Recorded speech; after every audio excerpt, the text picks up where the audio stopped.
More than that, they remember his brashness in sessions involving some of the world's most distinguished scientists. ബ്രാഷ്നെസ് എന്നാൽ അഗ്രസീവായ confidence എന്നാണ് അർത്ഥം.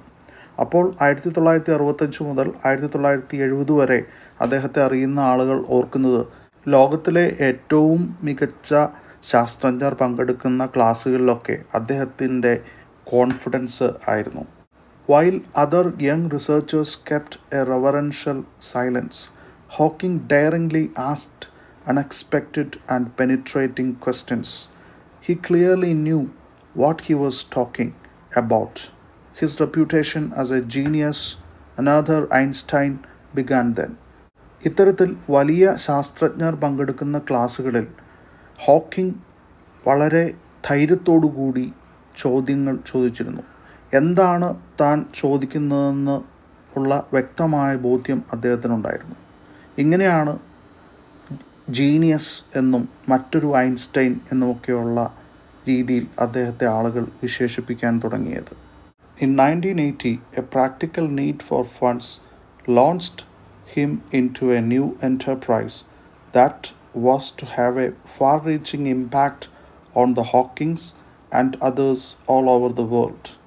Fund എന്നാൽ പണം, launch എന്നാൽ തുടങ്ങുക, എൻ്റർപ്രൈസ് എന്നാൽ പദ്ധതി അല്ലെങ്കിൽ ഒരു പ്രോജക്റ്റ്. അപ്പോൾ 1980 പണത്തിൻ്റെ ആവശ്യത്തിനായി അദ്ദേഹം ഒരു പുതിയ പ്രോജക്റ്റ് തുടങ്ങി. അത് ഹോക്കിങ്ങിൻ്റെ കുടുംബത്തിലും ലോകത്തിലും വലിയ സ്വാധീനമുണ്ടാക്കി. He thought of writing a book about the universe, about the most interesting questions that had made him want to study cosmology and quantum theory. അദ്ദേഹത്തിൻ്റെ പദ്ധതി പ്രപഞ്ചത്തെക്കുറിച്ച് ഒരു പുസ്തകം എഴുതുക എന്നതായിരുന്നു.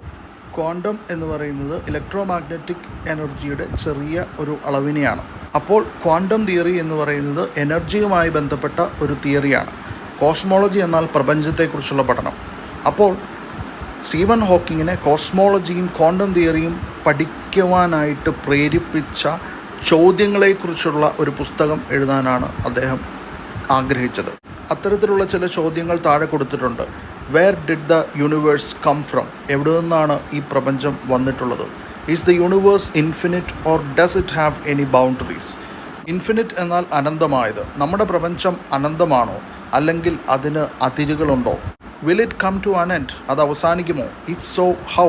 അങ്ങനെയാണെങ്കിൽ എങ്ങനെയാണ് അത് അവസാനിക്കുക? Is there a complete theory of the universe and everything in it? നമ്മുടെ പ്രപഞ്ചത്തെക്കുറിച്ചും അതിലുള്ള എല്ലാ കാര്യങ്ങളെക്കുറിച്ചും വിശദീകരിക്കുന്ന ഒരു തിയറി ഉണ്ടോ? Is there a beginning of time? സമയത്തിന് ഒരു ആരംഭമുണ്ടോ? Could time run back? സമയം പുറകോട്ട് പോകുമോ? The book begins by rewinding the great theories of the cosmos from Newton to Einstein. 17-ാം നൂറ്റാണ്ടിൽ ജീവിച്ചിരുന്ന ശാസ്ത്രജ്ഞനാണ് ഐസക് ന്യൂട്ടൺ. അദ്ദേഹത്തിൻ്റെ കാലഘട്ടത്തിൽ സയൻസിൻ്റെ ബേസിക്കായിട്ടുള്ള ആശയങ്ങളെക്കുറിച്ചാണ് കണ്ടുപിടുത്തങ്ങൾ നടത്തിയിരുന്നത്. 20-ാം നൂറ്റാണ്ടിൽ ജീവിച്ചിരുന്ന ശാസ്ത്രജ്ഞനാണ് ആൽബർട്ട് ഐൻസ്റ്റൈൻ. അദ്ദേഹത്തിൻ്റെ കാലഘട്ടത്തിൽ കൂടുതൽ അഡ്വാൻസ്ഡായ കോംപ്ലക്സ് ആയിട്ടുള്ള കാര്യങ്ങളിൽ കണ്ടുപിടുത്തങ്ങളും അറിവുകളും ഉണ്ടായി. അപ്പോൾ പ്രപഞ്ചത്തിനെക്കുറിച്ചുള്ള മനുഷ്യൻ്റെ പഠനത്തിൻ്റെ ആദ്യ കാലഘട്ടം മുതൽ ലേറ്റസ്റ്റ് ആയിട്ടുള്ള സമയം വരെയുള്ള കാര്യങ്ങൾ ഈ പുസ്തകത്തിൽ സ്റ്റീവൻ ഹോക്കിംഗ് ചർച്ച ചെയ്യുന്നു. He wrote the book to make science understandable to non scientists. ശാസ്ത്രജ്ഞരല്ലാത്ത ആളുകൾക്കും മനസ്സിലാകത്തക്ക രീതിയിൽ, അതായത് ശാസ്ത്രത്തിൻ്റെ അടിസ്ഥാനപരമായ കാര്യങ്ങളും ഉൾക്കൊള്ളിച്ചുകൊണ്ട് വളരെ ലളിതമായ രീതിയിലാണ് പ്രപഞ്ചത്തെക്കുറിച്ചുള്ള ഈ പുസ്തകം അദ്ദേഹം എഴുതിയിരിക്കുന്നത്.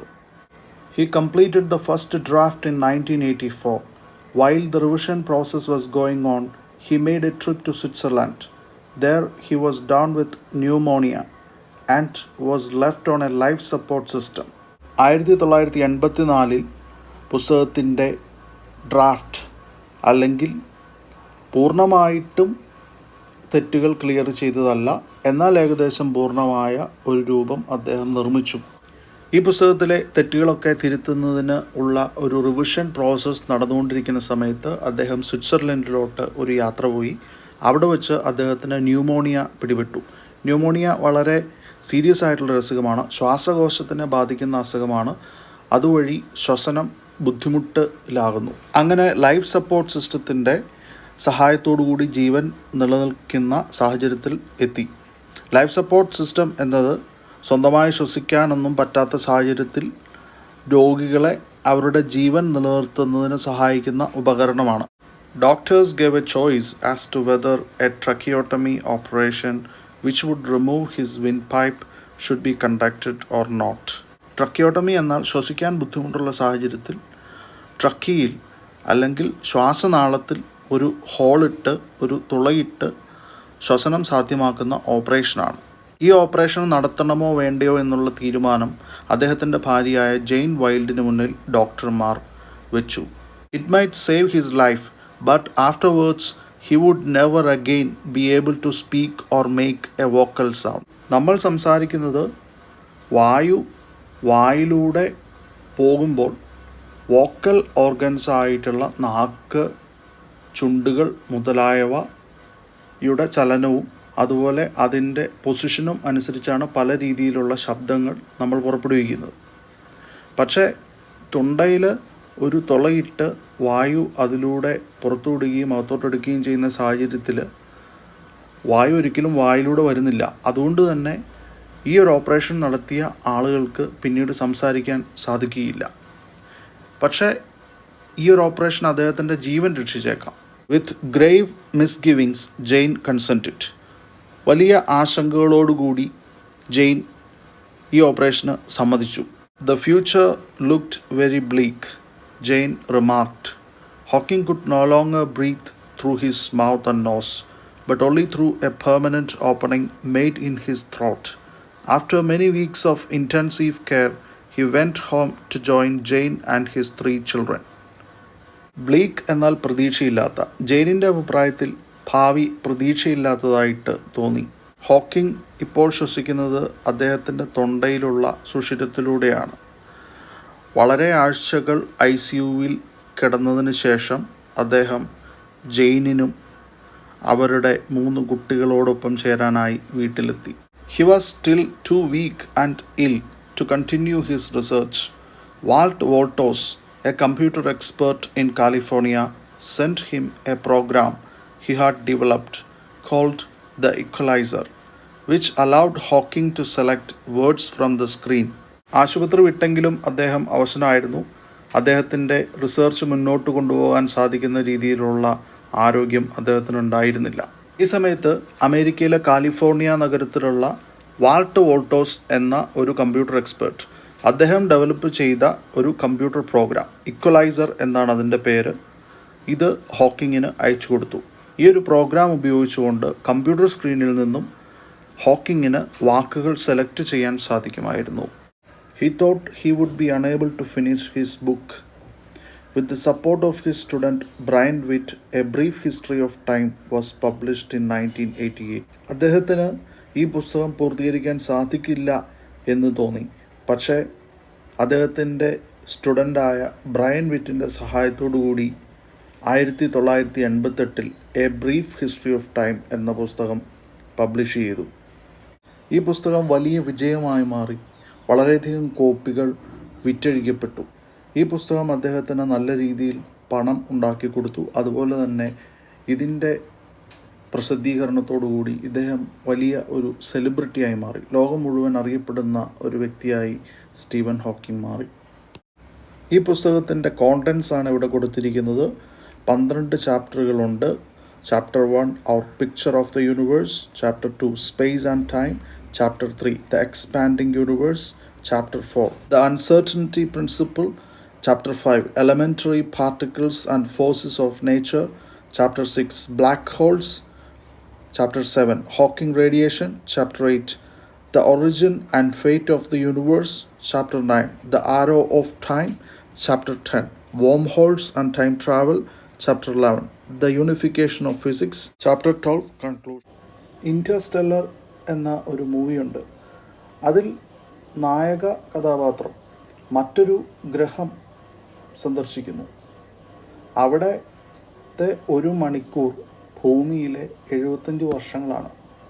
അദ്ദേഹം അവിടെ 1 മണിക്കൂർ ചെലവഴിച്ച് തിരിച്ച് ഭൂമിയിലെത്തുമ്പോൾ അദ്ദേഹത്തിൻ്റെ മകൾ പ്രായമായി മരിക്കാൻ കിടക്കുകയാണ്. ഇദ്ദേഹം പോയ അതേ വയസ്സിൽ തന്നെയാണ് നിൽക്കുന്നത്.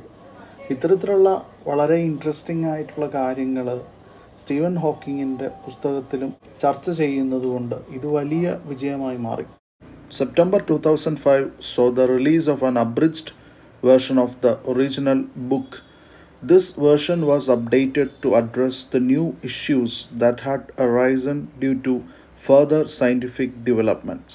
Abridge എന്നാൽ അർത്ഥം നഷ്ടപ്പെടാതെ ഒരു പുസ്തകം ചെറുതാക്കുക എന്നാണ് അർത്ഥം.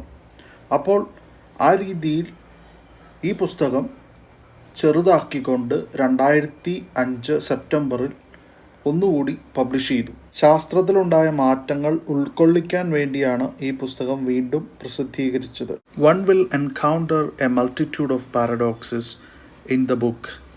മൾട്ടിറ്റ്യൂഡ് എന്നാൽ എ ലാർജ് നമ്പർ ഓഫ്, വളരെയധികം. പാരഡോക്സ് എന്നാൽ വിരോധാഭാസം. വിരുദ്ധമായ രണ്ട് കാര്യങ്ങൾ ഒരുമിച്ച് വരുന്നതിനെയാണ് വിരോധാഭാസം എന്ന് പറയുന്നത്. ഒരു ഉദാഹരണം പറയുകയാണെങ്കിൽ ആനന്ദാശ്രു.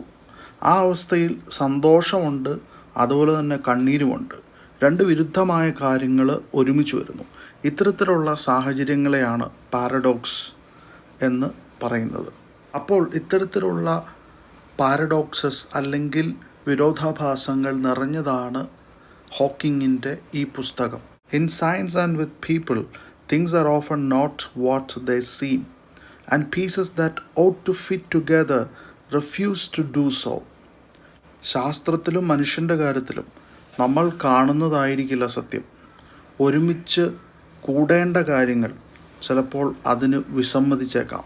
U will learn that beginnings may be endings. Cruel circumstances can lead to happiness although fame and success may not. തുടക്കം ഒടുക്കമാവാം. ക്രൂരമായ സാഹചര്യങ്ങൾ സന്തോഷം തരാം. പ്രശസ്തിയും വിജയവും അത് ചിലപ്പോൾ തന്നില്ലെന്നിരിക്കും. Two great scientific theories taken together seem to give us nonsense. രണ്ട് ശാസ്ത്രീയ ആശയങ്ങൾ ഒരുമിച്ചെടുത്താൽ വിഡ്ഢിത്തമായി തോന്നാം. Empty space is not empty. ശൂന്യമെന്ന് തോന്നുന്ന സ്ഥലം ശൂന്യമായിരിക്കില്ല. Black holes are not black. Black ഹോൾസിന് ബ്ലാക്ക് കളറല്ല. ബ്ലാക്ക് ഹോൾസിനെ കുറിച്ച് സ്റ്റീവൻ ഹോക്കിംഗ് വളരെയധികം പഠനങ്ങൾ നടത്തിയിട്ടുണ്ട്. അദ്ദേഹം പറഞ്ഞിട്ടുണ്ട് തമാശ രൂപത്തിൽ, ആരെങ്കിലും ബ്ലാക്ക് ഹോളിൽ പോയി അതിൻ്റെ ഒരു ഫോട്ടോ എടുത്തിരുന്നെങ്കിൽ അദ്ദേഹത്തിന് നോബൽ സമ്മാനം ലഭിച്ചേനെ എന്ന്. ഇതൊക്കെ തിയററ്റിക്കൽ ഫിസിക്സ് ആണ്. ആരും ബ്ലാക്ക് ഹോളിൽ പോയിട്ടില്ല. ഇതെല്ലാം കാൽക്കുലേഷൻസിൻ്റെ അടിസ്ഥാനത്തിലാണ് മനസ്സിലാക്കി വച്ചിരിക്കുന്നത്. ബ്ലാക്ക് ഹോൾ എന്ന് പറയുന്നത് ശൂന്യാകാശത്തിലെ അതിശക്തമായ രീതിയിൽ ഗ്രാവിറ്റി ഉള്ള സ്ഥലമാണ്. ഗ്രാവിറ്റി എന്നാൽ വസ്തുക്കൾ തമ്മിലുള്ള ആകർഷണമാണ്. ഗ്രാവിറ്റി അല്ലെങ്കിൽ ആകർഷണം അതിശക്തമായതുകൊണ്ട് തന്നെ ഒരു ബ്ലാക്ക് ഹോളിനടുത്തൂടെ പോകുന്ന വസ്തുക്കളെ ചെറുതാക്കി കൊണ്ടുവരാനുള്ള സാഹചര്യം അവിടെയുണ്ട്. അതുപോലെ തന്നെ ലൈറ്റിനെ പോലും ഉള്ളിലോട്ട് വലിച്ചെടുക്കുന്നു. സമയത്തെ മാറ്റിമറിക്കാൻ ഉള്ള കഴിവ് ബ്ലാക്ക് ഹോളിനുണ്ട് എന്നൊക്കെയാണ് ബ്ലാക്ക് ഹോൾസിനെ കുറിച്ച് പറയപ്പെടുന്നത്. അതിനെക്കുറിച്ച് കൂടുതൽ മനസ്സിലാക്കാനായിട്ട് ഫിസിക്സിലും മാത്തമാറ്റിക്സിലും കോസ്മോളജിയിലുമൊക്കെ വളരെ ആഴത്തിലുള്ള അറിവ് ആവശ്യമാണ്. ഞാൻ പഠിച്ചത് ഇംഗ്ലീഷ് ഭാഷയും അതിൻ്റെ ചരിത്രവും അതിൻ്റെ സാഹിത്യവുമൊക്കെ ആയതുകൊണ്ട് അതിനെക്കുറിച്ച് ഇത്രമാത്രമേ ഇപ്പോൾ സംസാരിക്കാൻ സാധിക്കുകയുള്ളൂ. And a man whose appearance inspires shock and pity, takes us laughing to where the boundaries of time and space ought to be but are not. ought to എന്ന വാക്ക് സാധ്യതയെ കാണിക്കാനാണ് ഇവിടെ ഉപയോഗിച്ചിരിക്കുന്നത്. ഒരു മനുഷ്യൻ്റെ രൂപം നമുക്ക് ഞെട്ടലും സങ്കടവും ഉണ്ടാക്കുന്നുണ്ടെങ്കിൽ അത് സമയത്തിൻ്റെയും ശൂന്യതയുടെയും ബൗണ്ടറി, അതിര് എവിടെയാണോ ഉണ്ടാവേണ്ടത് അവിടെ നമ്മളെ ചിരിപ്പിക്കും. ഇങ്ങനെ പല വൈരുദ്ധ്യങ്ങളും ഈ പുസ്തകത്തിൽ നമുക്ക് കാണാൻ സാധിക്കും. പക്ഷേ ഈ പുസ്തകം പഠിക്കുക എന്നുള്ളതല്ല നമ്മുടെ ഉദ്ദേശം. നമ്മുടെ ഉദ്ദേശം ഒരു വീൽ ചെയറിലായിരുന്നിട്ടും ഏത് നിമിഷവും മരിക്കാവുന്ന സാഹചര്യമായിരുന്നിട്ടും തൻ്റെ പോസിറ്റീവ് ആറ്റിറ്റ്യൂഡിലൂടെ ശാസ്ത്രത്തിന് പുതിയ അറിവുകൾ സമ്മാനിച്ച സ്റ്റീവൻ ഹോക്കിങ്ങിൻ്റെ ജീവിതത്തെക്കുറിച്ചാണ് നമുക്ക് പഠിക്കേണ്ടത്. It is of course a miracle that Hawking has been able to achieve everything he has, that he is still alive. Miracle എന്നാൽ അത്ഭുതം.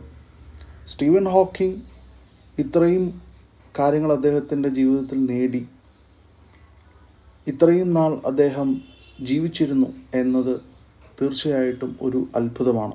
However, when you experience his intelligence and humor, you begin to take his unusual mode of communication and his obviously catastrophic physical problems no more seriously than he seems to himself. എന്നിരുന്നാലും അദ്ദേഹത്തിൻ്റെ ബുദ്ധിയും അദ്ദേഹത്തിൻ്റെ തമാശകളും ഒക്കെ നമ്മൾ അനുഭവിക്കുമ്പോൾ അദ്ദേഹത്തിൻ്റെ ജീവിതത്തിലെ ബുദ്ധിമുട്ടുകൾ എങ്ങനെയാണോ അദ്ദേഹം എടുക്കുന്നത് അതിലും പ്രശ്നമുള്ളതായിട്ട് നമുക്ക് തോന്നുകയില്ല. That is exactly the way he wants it. He chooses to ignore the difficulty and he expects others to adopt the same attitude. അങ്ങനെയാണ് അദ്ദേഹം ആഗ്രഹിക്കുന്നത്. അദ്ദേഹത്തിൻ്റെ പ്രശ്നങ്ങളെ ഇഗ്നോർ ചെയ്യുന്നു, അവഗണിക്കുന്നു. മറ്റുള്ളവരും ആ രീതി തന്നെ സ്വീകരിക്കുമെന്ന് പ്രതീക്ഷിക്കുന്നു. Stephen Hawking has overcome his crippling disease to become the supernova of world physics. Overcome എന്നാൽ മറികടക്കുക, crippling എന്നാൽ അശക്തമാക്കുന്ന, സൂപ്പർനോവ എന്നാൽ ഒരു നക്ഷത്രം അത് അവസാനിക്കാൻ പോകുന്നതിന് മുന്നേ വളരെ ശക്തമായി ജ്വലിക്കും. ആ സ്റ്റേജിനെയാണ് സൂപ്പർനോവ എന്ന് പറയുന്നത്. അപ്പോൾ സ്റ്റീവൻ ഹോക്കിംഗ് അദ്ദേഹത്തിനെ അശക്തമാക്കുന്ന അസുഖത്തെ അതിജീവിച്ച് ഫിസിക്സിലെ ജ്വലിക്കുന്ന നക്ഷത്രമായി മാറി. ഈ വീഡിയോയിൽ പറഞ്ഞ പാഠഭാഗത്തിൻ്റെ സമ്മറി ഒന്ന് നോക്കാം. In 1980, a practical need for funds launched him into a new enterprise that was to write a book about the universe, about the most interesting questions that had made him want to study cosmology. He wrote the book understandable to non-scientists. 1980 അദ്ദേഹത്തിന് പണത്തിൻ്റെ ആവശ്യമുണ്ടായി. അത് പരിഹരിക്കാനായി അദ്ദേഹം ഒരു പുസ്തകം എഴുതാനായി തീരുമാനിച്ചു. പ്രപഞ്ചത്തെക്കുറിച്ച് പഠിക്കാനായി അദ്ദേഹത്തെ പ്രേരിപ്പിച്ച ചോദ്യങ്ങളെക്കുറിച്ചായിരുന്നു അദ്ദേഹം പുസ്തകം എഴുതാൻ തീരുമാനിച്ചത്. ശാസ്ത്രജ്ഞനല്ലാത്തവർക്കും മനസ്സിലാകുന്ന രീതിയിലാണ് അദ്ദേഹം ആ പുസ്തകം എഴുതി തീർത്തത്. He completed the first draft in 1984. While the revision process was going on, he was down with pneumonia. To save his life, a tracheotomy operation was conducted. As a result of this, he lost his ability to speak. 1984 പുസ്തകത്തിൻ്റെ ആദ്യ രൂപം പൂർത്തിയായി. പുസ്തകത്തിലെ തെറ്റുകൾ തിരുത്തുന്ന ജോലി നടന്നുകൊണ്ടിരിക്കെ അദ്ദേഹത്തിന് pneumonia പിടിപെട്ടു. അദ്ദേഹത്തിൻ്റെ ജീവൻ രക്ഷിക്കാനായി ട്രക്കിയോട്ടമി ഓപ്പറേഷൻ നടത്തേണ്ടി വന്നു. അതിൻ്റെ ഫലമായി അദ്ദേഹത്തിന് സംസാരിക്കാനുള്ള കഴിവ് നഷ്ടമായി. Walt Woltosz, a computer expert in California, sent him a program he had developed. It was called the Equalizer, and it allowed Hawking to select words from a monitor. Walt Woltosz എന്ന computer expert equaliser എന്ന computer program നിർമ്മിക്കുകയും Steven ഹോക്കിങ്ങിന് നൽകുകയും ചെയ്തു. അതിലൂടെ Steven ഹോക്കിങ്ങിന് സ്ക്രീനിൽ നിന്നും വാക്കുകളും അക്ഷരങ്ങളും സെലക്ട് ചെയ്ത് ആശയവിനിമയം നടത്താൻ സാധിച്ചു. With the support of his student Brian Witt, A Brief History of Time was published in 1988. The book became an extraordinary success. Steven ഹോക്കിങ്ങിൻ്റെ വിദ്യാർത്ഥിയായ ബ്രയൻ വിറ്റിൻ്റെ സഹായത്തോടുകൂടി a brief history of time എന്ന പുസ്തകം 1988 പബ്ലിഷ് ചെയ്തു. ഈ പുസ്തകം വലിയ ഒരു വിജയമായി മാറി. It is definitely A miracle that Steven Hawking achieved a prominent place in the world of physics, overcoming his crippling disease. Steven Hawking അദ്ദേഹത്തെ ദുർബലമാക്കുന്ന അസുഖത്തെ മറികടന്ന് ഫിസിക്സിൻ്റെ ലോകത്ത് ഒരു പ്രധാനപ്പെട്ട സ്ഥാനം നേടിയെടുത്തത് അത്ഭുതകരമായ കാര്യമാണ്. ഇനി നമുക്ക് ആക്ടിവിറ്റീസിലോട്ട് വരാം. Activity 1, writing. Attempt an assessment of the personality of Hawking in A short paragraph. അതായത് ഹോക്കിങ്ങിനെ കുറിച്ച് ഒരു പാരഗ്രാഫ് എഴുതി വെച്ചാൽ മതി. ഒരു മോഡൽ ആൻസർ നിങ്ങൾക്ക് ഇപ്പോൾ സ്ക്രീനിൽ കാണാം. ഇത് വായിക്കുക, നിങ്ങളുടെ ആശയങ്ങളും കൂടെ കൂട്ടിക്കൊണ്ട് നിങ്ങളൊരു പേഴ്സണാലിറ്റി അസസ്മെൻറ്റ് തയ്യാറാക്കുക. എന്നിട്ട് ആക്ടിവിറ്റി ബുക്കിൽ ആക്ടിവിറ്റി 1 എന്ന് ഹെഡിങ് കൊടുത്ത് അതിന് താഴെ നിങ്ങളുടെ ഹോക്കിങ്ങിനെ കുറിച്ചുള്ള പേഴ്സണാലിറ്റി അസസ്മെൻറ്റ് എഴുതി വയ്ക്കുക. Activity 3, interview. ഇത്തരത്തിലുള്ള ചോദ്യങ്ങൾ എക്സാമിന് വരും. ഒരു ഇൻ്റർവ്യൂവിൽ 2 തരം ആളുകളുണ്ട്: ഇൻ്റർവ്യൂവർ, ഇൻ്റർവ്യൂയി. ഇൻ്റർവ്യൂവർ ഇൻ്റർവ്യൂവിൽ ചോദ്യങ്ങൾ ചോദിക്കും, ഇൻ്റർവ്യൂയി അതിനുള്ള ഉത്തരങ്ങൾ പറയും. ഇതിൽ 4 രീതിയിൽ ചോദ്യങ്ങൾ വരാം. 1, ഇൻ്റർവ്യൂവിലെ ചോദ്യങ്ങൾ തന്നിരിക്കും, അതിൻ്റെ ഉത്തരങ്ങൾ നമ്മൾ കണ്ടുപിടിച്ചെഴുതുക. 2, ഉത്തരങ്ങൾ തന്നിരിക്കും, അതിന് തക്ക ചോദ്യങ്ങൾ നമ്മൾ ഉണ്ടാക്കി എഴുതുക.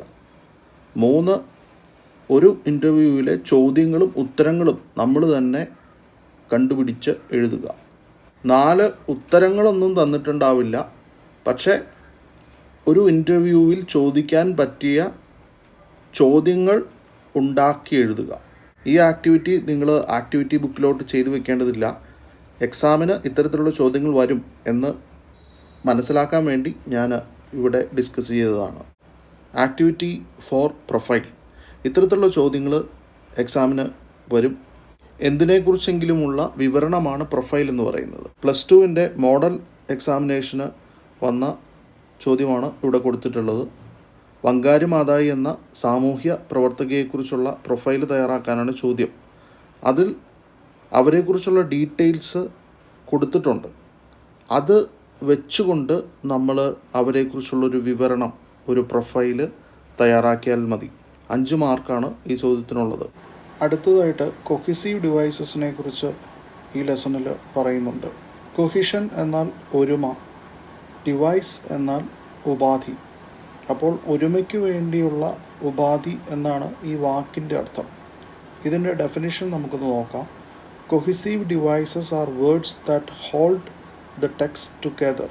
ടെക്സ്റ്റ് എന്നാൽ എഴുതിയ രൂപം എന്നാണ് അർത്ഥം. ഒരു സെൻറ്റൻസ് ആവാം, അല്ലെങ്കിൽ ഒരു പാരഗ്രാഫ് ആവാം.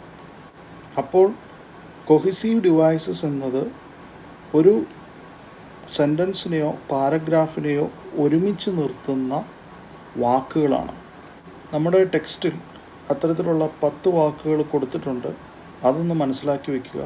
മോറോവർ കൂടുതലായിട്ട്, ഫസ്റ്റ്ലി ആദ്യമായിട്ട്, ഓൺ ദി അതർ ഹാൻഡ് മുൻപ് പറഞ്ഞതിൽ നിന്നും വ്യത്യസ്തമായ കാര്യം പറയുവാനായിട്ട് ഉപയോഗിക്കുന്നു. വെയറാസ് അതേസമയം, അറ്റ് ലാസ്റ്റ് അവസാനം, ദെൻ പിന്നീട്, ഹവവർ എങ്ങനെയായാലും, ആക്ച്വലി യഥാർത്ഥത്തിൽ, ബിസൈഡ്സ് കൂടാതെ, ദോ എന്നിരുന്നാലും. നിങ്ങൾ മനസ്സിലാക്കേണ്ട കാര്യം, ഇത് വാക്കുകളാണ്. ഇംഗ്ലീഷ് ഭാഷയിൽ വളരെ അധികം വാക്കുകളുണ്ട്. അതിൽ കുറച്ച് വാക്കുകൾ കൊഹിസീവ് ഡിവൈസസ് ആയി പ്രവർത്തിക്കുന്നു, അല്ലെങ്കിൽ സെൻറ്റൻസിനെയും പാരഗ്രാഫിനെയും ഒക്കെ ഒരുമിച്ച് നിർത്താനായിട്ട് ഉപയോഗിക്കുന്നു. കൊഹിസീവ് ഡിവൈസസ് ഈ 10 വാക്കുകൾ മാത്രമല്ല, വേറെയുമുണ്ട്. പക്ഷേ പുസ്തകത്തിൽ കൊടുത്തിട്ടുള്ള വാക്കുകൾ എന്നുള്ള നിലയ്ക്ക് ഈ വാക്കുകൾ മനസ്സിലാക്കി വയ്ക്കുക.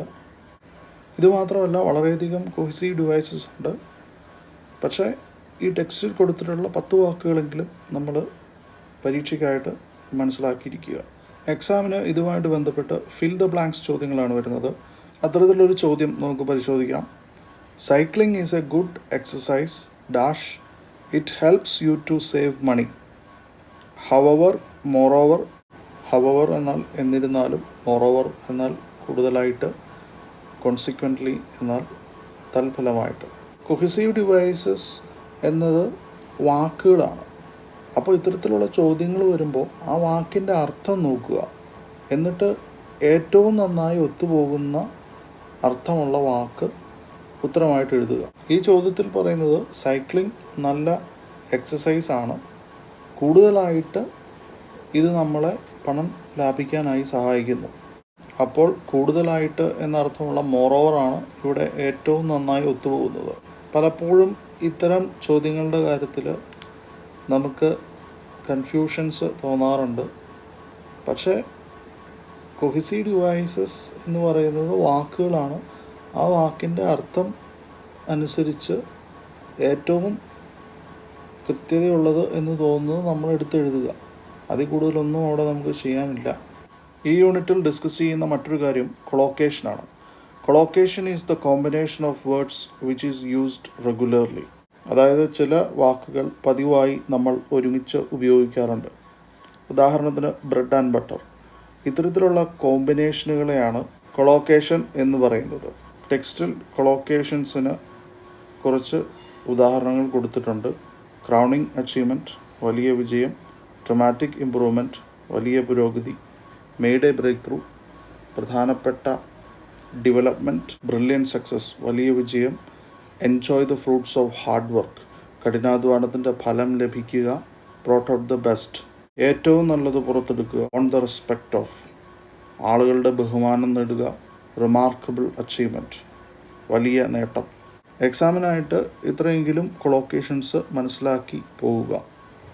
എക്സാമിന് കൊളോക്കേഷൻസിൽ നിന്നും ഫിൽ ദ ബ്ലാങ്ക്സ് ചോദ്യങ്ങളാണ് വരിക. കൊളോക്കേഷൻസും കൊഹിസീവ് ഡിവൈസസ് പോലെ തന്നെ അടിസ്ഥാനപരമായ വാക്കുകളാണ്. അപ്പോൾ അതിൻ്റെ അർത്ഥം മനസ്സിലാക്കുക. ഫിൽ ദ ബ്ലാങ്ക്സ് ചോദ്യത്തിൽ ഏറ്റവും അനുയോജ്യമായത് എവിടെയാണോ അവിടെ ഈ വാക്ക് പൂരിപ്പിച്ചു വയ്ക്കുക. അങ്ങനെ അർത്ഥം മനസ്സിലാക്കി പൂരിപ്പിക്കുക എന്നുള്ളതാണ് കൊഹിസീവ് ഡിവൈസസിൻ്റെ കാര്യത്തിലും കൊളോക്കേഷൻസിൻ്റെ കാര്യത്തിലും നമുക്ക് ചെയ്യാനുള്ളത്. ഇത്രയും കാര്യങ്ങളാണ് ഈ ലെസണിൽ നിന്നും നമുക്ക് പഠിക്കാനുള്ളത്.